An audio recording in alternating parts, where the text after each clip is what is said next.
महात्मा गांधी जी ने बोला था, live as if you were to die tomorrow and learn as if you were to live forever. तो चलिए दोस्तों, स्वागत है एक बार फिर से आपका जीएस1 सफर में।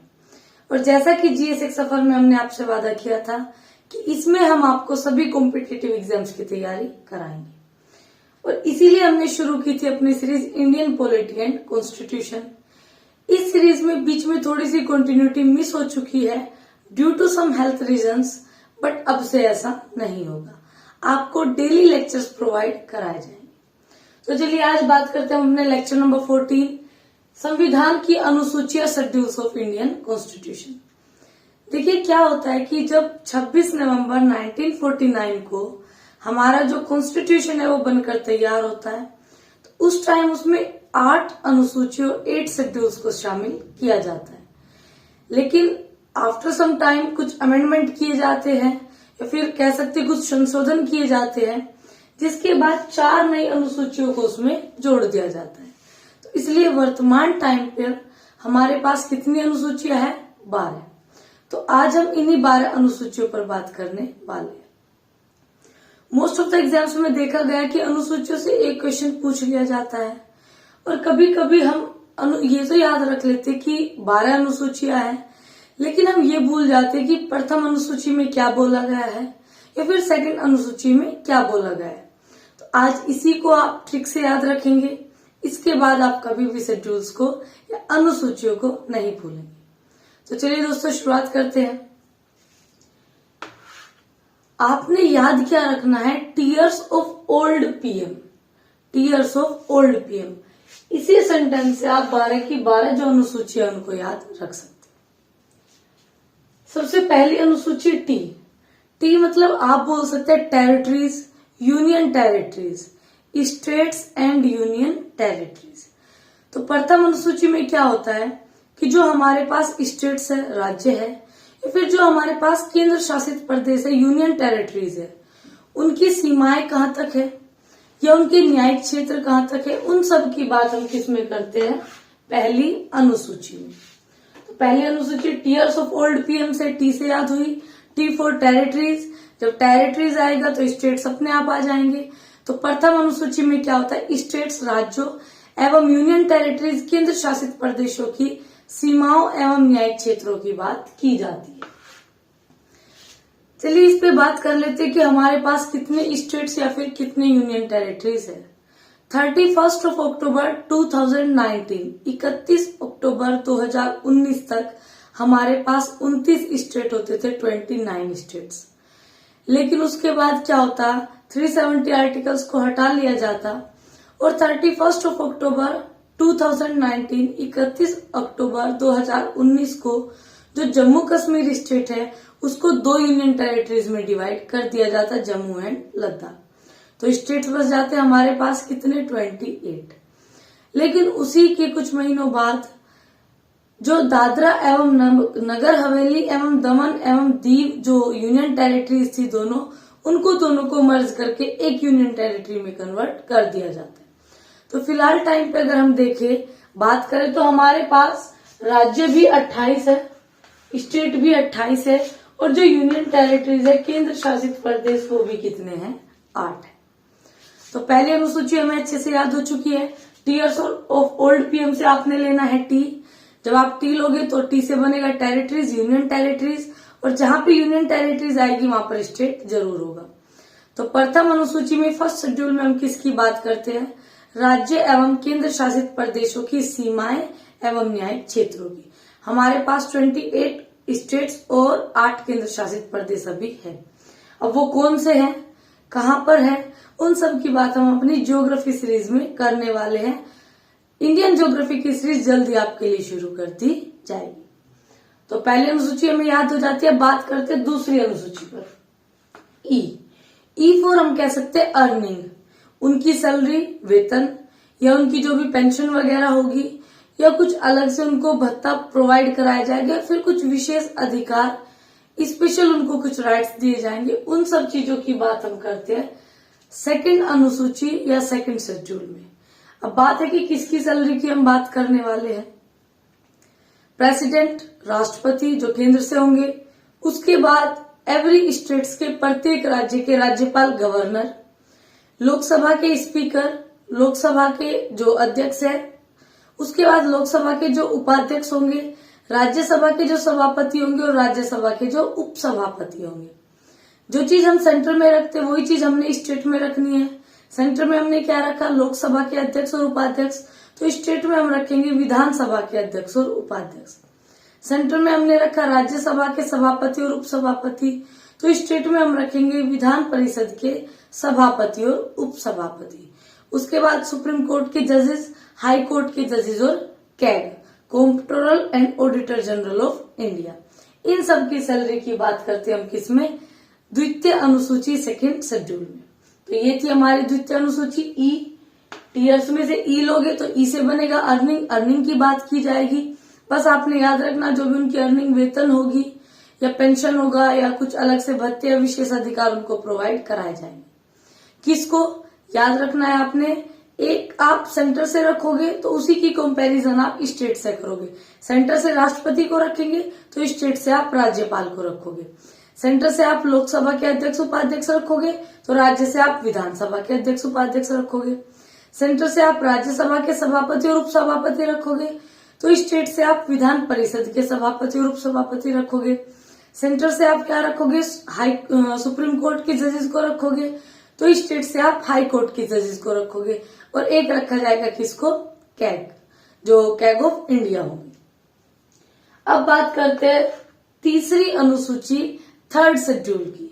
अब आता है आपका ए।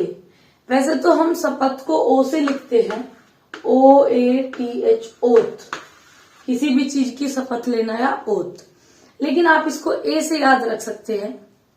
याद रखने के लिए तो इसमें क्या बात की जाएगी, तीसरी अनुसूची या थर्ड शेड्यूल में जो भी शपथ इन लोगों के द्वारा ली जाएगी, किन लोगों के द्वारा, वही लोग जिनके अब यहाँ पे सैलरी की बात की गई थी। तो उसमें हमारे प्रेसिडेंट आ जाते, राष्ट्रपति, राज्यपाल, या फिर जो भी संसद के सदस्य, या फिर हम बोल सकते हैं स्टेट में जो विधानसभा या विधान परिषद के मेंबर्स, सुप्रीम कोर्ट के जजेस, हाई कोर्ट के जजेस, या फिर कैग की बात।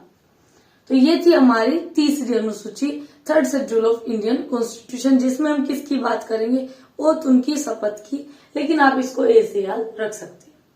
उसके बाद आर, तो फोर्थ जो अनुसूची है, जो चौथी अनुसूची हमारे पास है फोर्थ शेड्यूल, उसमें हम आर फॉर राज्यसभा, किस स्टेट से राज्यसभा में कितनी सीट्स जाएगी उसकी बात हम किस में करेंगे, अपने फोर्थ शेड्यूल में। स्टेट एवं यूटीज का राज्यसभा में सीटों का आवंटन, किस स्टेट या किस यूटी से कितनी सीट राज्यसभा में रखी जाएंगी, और ये हम सब जानते हैं कि जो मैक्सिमम सीट्स है वो कौन से स्टेट के लिए रखी गई है, यूपी के लिए। तो ये थी हमारी फोर्थ अनुसूची। आर से बनेगा राज्यसभा, तो राज्यसभा से आपको याद आएगा कि स्टेट या फिर यूनियन टेरिटरी, आप बोल सकते हो राज्य या फिर केंद्र शासित प्रदेश से राज्यसभा में कितनी सीट्स आवंटित या अलोकेटेड की जाएगी। इसके बाद पांचवी अनुसूची, जिसके लिए आपको क्या याद रखना है, एस, और एस से क्या बनता है, SC ST। तो जो अनुसूचित जातियां हैं या फिर जो अनुसूचित जनजातियां हैं उनके प्रशासन एवं नियंत्रण, उनको कुछ स्पेशल राइट्स प्रोवाइड कराए जाएंगे। उन सब की बातें किसके अंदर की गई है, जो हमारी फिफ्थ शेड्यूल है, या फिर हम बोल सकते हैं हमारी पांचवी अनुसूची जो है। तो यहां तक हमने देखा अपनी 5 अनुसूचियों को, जिसको हम बड़े अच्छे से याद कर चुके हैं। आपने ट्रिक में क्या सेंटेंस याद रखना है, टीयर्स ऑफ ओल्ड PM। तो टीयर्स में पहले मिला T फॉर टेरिटरीज। तो पहली अनुसूची फर्स्ट शेड्यूल में हम किसकी बात करेंगे, यूनियन टेरिटरीज और स्टेट्स की, प्रदेश एवं केंद्र शासित प्रदेशों की, उनके न्यायिक क्षेत्र या फिर उनकी सीमाओं की। उसके बाद टीयर्स में से मिला ई से बनेगा अर्निंग। तो सेकंड जो शेड्यूल होगा, द्वितीय जो अनुसूची होगी, उसमें हम अर्निंग की बात करेंगे, वेतन, पेंशन, भत्ता या विशेषाधिकार की बात। उसके बाद मिला ए से आप याद रख सकते हैं ट्रिक के लिए, ओथ, जिसमें हम शपथ की बात करेंगे। फिर मिलता है आर से राज्यसभा, किस यूनियन टेरिटरी या फिर किस स्टेट से, किस राज्य या फिर किस केंद्र शासित प्रदेश से राज्यसभा में कितनी सीटें आवंटित की जाएगी या फिर कितनी सीटें अलोकेटेड की जाएगी। उन सब की बात किस में होगी, fourth schedule of Indian constitution, भारतीय संविधान की चौथी अनुसूची में। उसके बाद पांचवी अनुसूची, उसके लिए आपने याद रखना एस फॉर SC ST। तो SC/ST जो भी अनुसूचित जातियां होगी या जो भी अनुसूचित जनजातियां होगी, कंप्लीट इंडिया पूरे भारत के अंदर 4 स्टेट्स को छोड़कर, कौन से स्टेट्स उसकी भी बात करने वाले हैं, तो उन सब का प्रशासन, उन पे कैसा जो नियंत्रण है वो रखा जाएगा या फिर कैसे उनको कुछ अलग से अधिकार प्रोवाइड कराए जाएंगे, उन सब की बातें हम किस में करते हैं, अपनी जो 5th शेड्यूल है या जो आप बोल सकते हैं 5वीं अनुसूची। उसके बाद 6ठी अनुसूची की बात करते हैं। अभी हमने देखा 5वीं में कि ऐसे बना SC/ST, जो भी SC/ST में आएंगे कैटेगरी में, जो अनुसूचित जाति अनुसूचित जनजाति है 4 स्टेट्स को छोड़ के, अब वो कौन से स्टेट है उसको याद रखने के लिए आपने याद रखना है ATM²। A for Assam, T for Tripura, M² मतलब 2 बार M आएगा, 1 बार मेघालय और 1 बार मिजोरम। तो ये वो 4 स्टेट्स है जिनके लिए एक अलग से जो अनुसूची है, शेड्यूल है, वो बनाया गया है, 6th शेड्यूल या फिर आप बोल सकते हो 6ठी अनुसूची। बाकी सब SC/ST के लिए 5वीं अनुसूची रखी गई है, लेकिन स्पेशली ATM², असम, त्रिपुरा, मेघालय और मिजोरम, इनके लिए अलग से एक 6ठी अनुसूची 6th शेड्यूल इनके लिए बनाया गया है। तो इसके लिए 6ठे के लिए आप आराम से याद रख सकते हैं कि जब 5वीं में SC/ST की बात होगी तो 6ठे में भी कहीं ना कहीं SC/ST आएंगे, लेकिन कौन से स्टेट्स के, ATM²। उसके बाद आएगी आपकी OF से आगे आपकी जो ऑफिशियल जो लिस्ट है, जो आप क्या बोल सकते हो हिंदी में सूचियां हैं, जो ऑफिशियल लिस्ट है, जो सूचियां हैं, उनकी बात इसमें की गई है। अब बात कर लेते हैं सूची होती क्या है, लिस्ट होती क्या है, कितनी लिस्ट हमारे पास है, कितनी सूचियां हमारे पास है, इसकी बात करते हैं। पहले 6 हम जो अनुसूचियां हैं वो याद कर चुके, यूनियन टेरिटरीज या स्टेट्स पहले में, दूसरे में हमने देखा E फॉर अर्निंग, तीसरे में हमने देखा ओथ फॉर शपथ, 4th में हमने देखा राज्यसभा में सीट्स, 5th में हमने देखा SC/ST जो भी स्पेशल उनको राइट्स प्रोवाइड कराए जाएंगे, प्रशासन नियंत्रण जो भी आप बोल सकते हो, और 6ठे में हमने देखा कि जब 5वीं में SC/ST की बात की जा रही है तो 6ठे में भी कहीं ना कहीं उसी से रिलेट किया जाएगा। स्पेशली 4 स्टेट्स के लिए याद रख सकते हैं आप ATM² करके, असम, त्रिपुरा, मेघालय और मिजोरम। तो 6 अनुसूची हम याद कर चुके। अब बात करते हैं हम 7वीं अनुसूची की, जिसको आप बोलते हो, जिसमें आप ऑफिशियल लिस्ट या फिर जो सूचियां होंगी उनकी बात करेंगे। देखिए क्या होता कि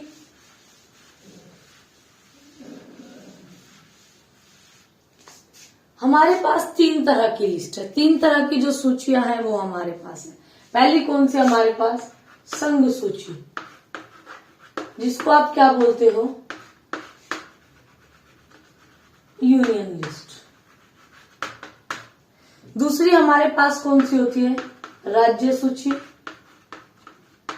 जिसको हम क्या बोलते हैं, स्टेट लिस्ट। और तीसरी हमारे पास क्या होती है, समवर्ती सूची, जिसको हम क्या बोलते हैं, कनकरेंट लिस्ट। कौन सी, समवर्ती सूची, जिसको हम क्या बोलते हैं, कनकरेंट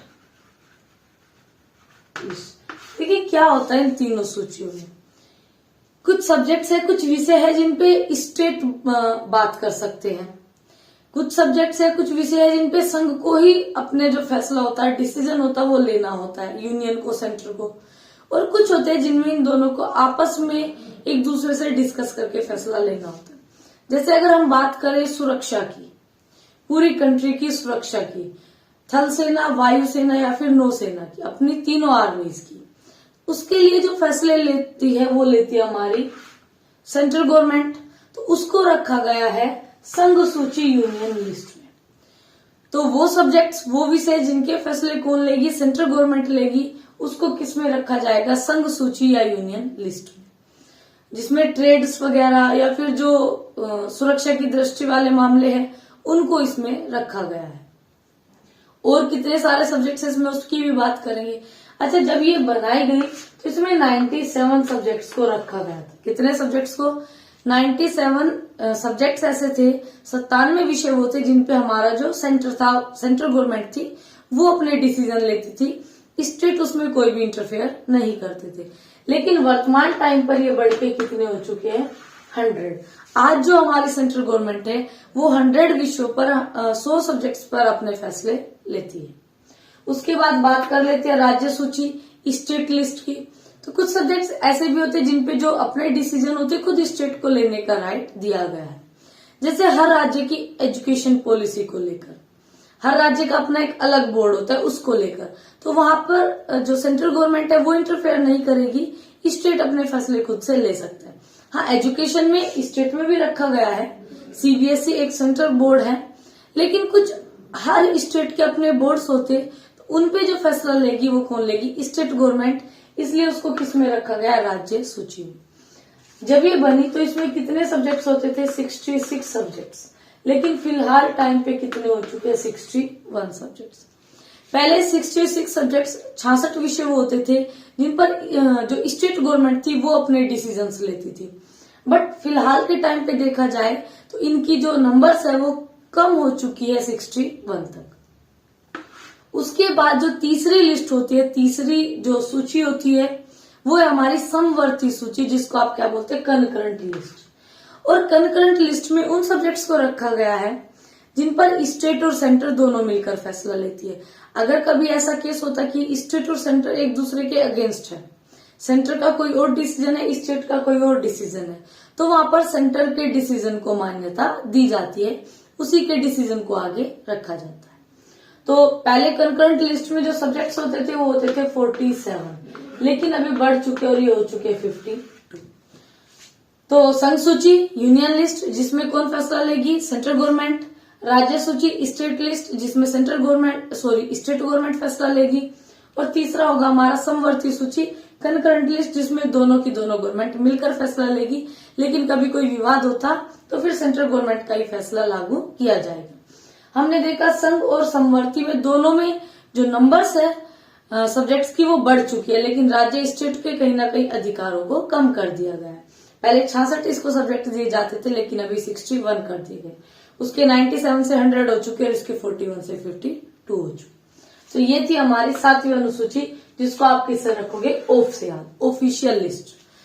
किसमें रखा गया इसको, 7वीं अनुसूची 7 शेड्यूल में इसको रखा गया। उसके बाद बात कर लेते 8वीं अनुसूची की, जो ओ से याद रखोगे आप, ऑफिशियल लैंग्वेजेस, जो हमारी गवर्नमेंट ने ऑफिशियल लैंग्वेजेस रखी है। जब हमारा कॉन्स्टिट्यूशन बनकर तैयार होता है 26 नवंबर 1949 को, तो उस टाइम पर हमारी कितनी लैंग्वेजेस को ऑफिशियल माना गया, 14 लैंग्वेज को, 14 भाषाओं को ऑफिशियली गवर्नमेंट ने स्वीकार किया था। लेकिन टाइम के साथ साथ अब इनकी संख्या बढ़कर कितनी हो चुकी है, 22, और इस पर क्वेश्चन पूछा जाता है। अब आप इन 14 लैंग्वेजेस को कैसे याद रखोगे। देखिए क्या होता कि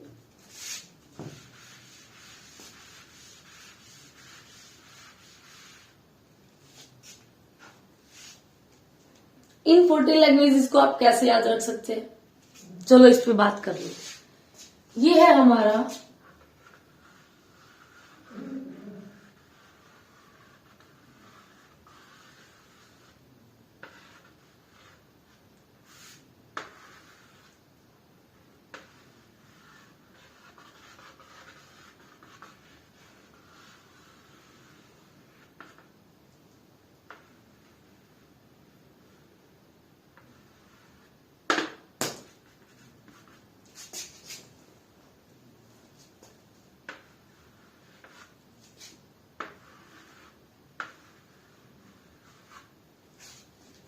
ऐसे कुछ करके बोल सकते हैं आप, हमारा इंडिया है।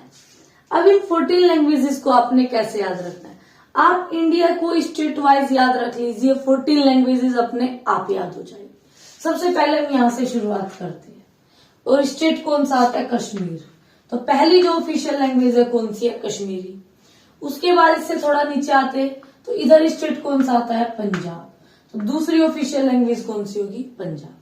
उसके बाद नीचे आते तो राजस्थान आता है यहाँ पे, लेकिन राजस्थान को हमने छोड़ देना है, हमने ये याद रखना है, गुजरात। तो तीसरी ऑफिशियल लैंग्वेज कौन सी होगी हमारी, गुजरात।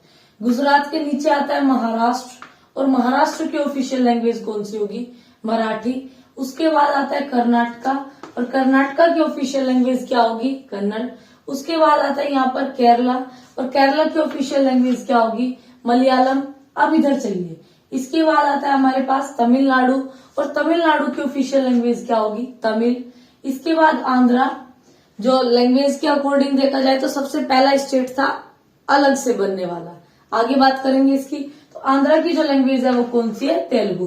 तेलुगु और तमिल ही अलग हुई थी, तभी आंध्रा और तमिलनाडु स्टेट अलग हुए थे।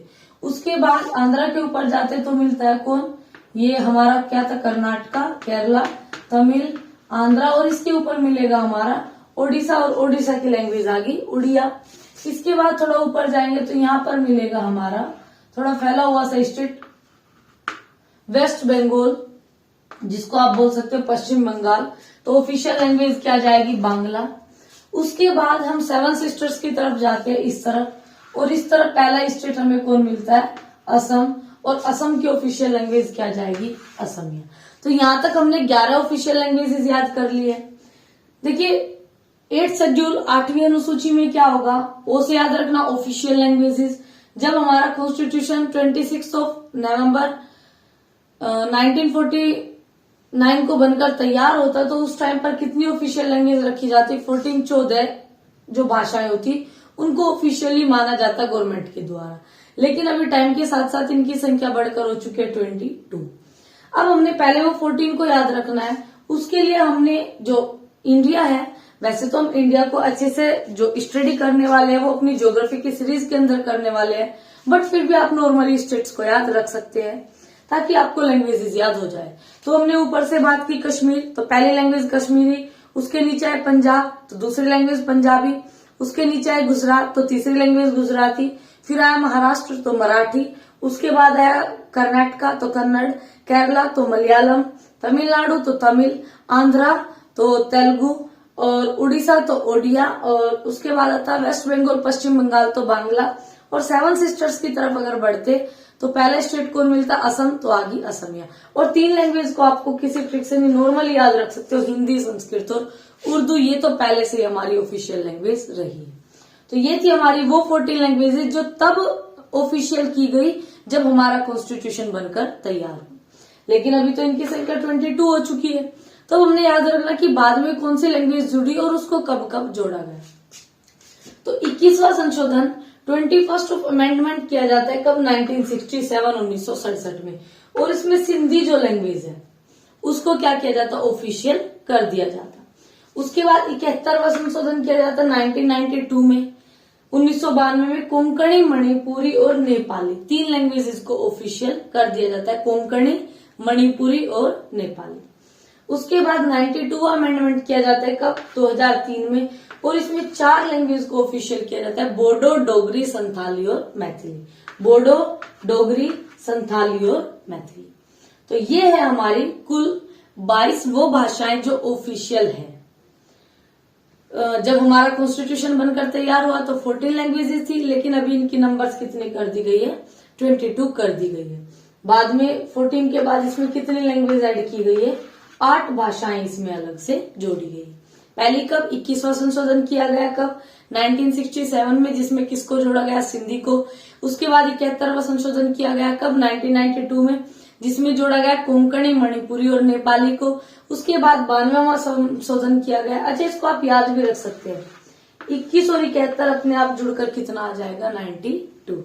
तो अगर आपको याद भी ना हो कि तीसरा संशोधन कब किया गया, तो पहले दोनों संशोधन को ऐड कर देना, तीसरा अपने आप आ जाएगा। तो 92 वाला संशोधन किया गया कब? 2003 में। और इसमें 4 लैंग्वेजेस को ऑफिशियल किया गया, बोडो, डोगरी, संथाली और मैथिली। तो ये थी हमारी 8th शेड्यूल 8वीं अनुसूची, जिसमें हमने क्या सीखा? Official language. तो यहां तक जो हमारी अनुसूची थी 8, ये तब जब हमारा कॉन्स्टिट्यूशन बनकर तैयार हुआ तब उसमें शामिल की गई थी। लेकिन इसके बाद की जो 4 अनुसूचियां आएगी, ये 9, 10, 11 और 12, इनको अभी संविधान को लागू करने के बाद उसमें जोड़ा गया, कुछ अमेंडमेंट, कुछ संशोधन के द्वारा। तो चलिए बात कर लेते हैं अपनी 9वीं अनुसूची। एल याद रखना है आपको। एल से बनता है लैंड रिफॉर्म्स, जो भी भूमि सुधार होगी या जो भी जमींदारी प्रणाली से रिलेटेड कोई भी केस होगा या फिर राज्यों के अधिग्रहण करने से संबंधित कोई केस होगा तो उसकी बात की जाएगी। कौन सी अनुसूची में? 9th शेड्यूल या 9वीं अनुसूची में। इसमें देखो क्या हुआ कि 2007 में सुप्रीम कोर्ट ने फैसला लिया कि 24 अप्रैल 1975 के बाद का अगर कोई भी ऐसा केस होगा जो लैंड रिफॉर्म से रिलेटेड होगा, भूमि सुधार से रिलेटेड होगा, या फिर जमींदारी प्रणाली से रिलेटेड होगा, या फिर स्टेट के जमीन पर अधिग्रहण से रिलेटेड होगा, तो उसको क्या कोर्ट में उसकी सुनवाई की जा सकती है। अगर आपके फंडामेंटल राइट्स का उल्लंघन किया जा रहा है या हनन किया जा रहा है, फिर आपको आपके मौलिक अधिकार प्रोवाइड नहीं कराए जा रहे हैं। और ये कब इसमें जोड़ा गया, ये पहला ही संशोधन किया गया था, फर्स्ट अमेंडमेंट, कब, 1951 में।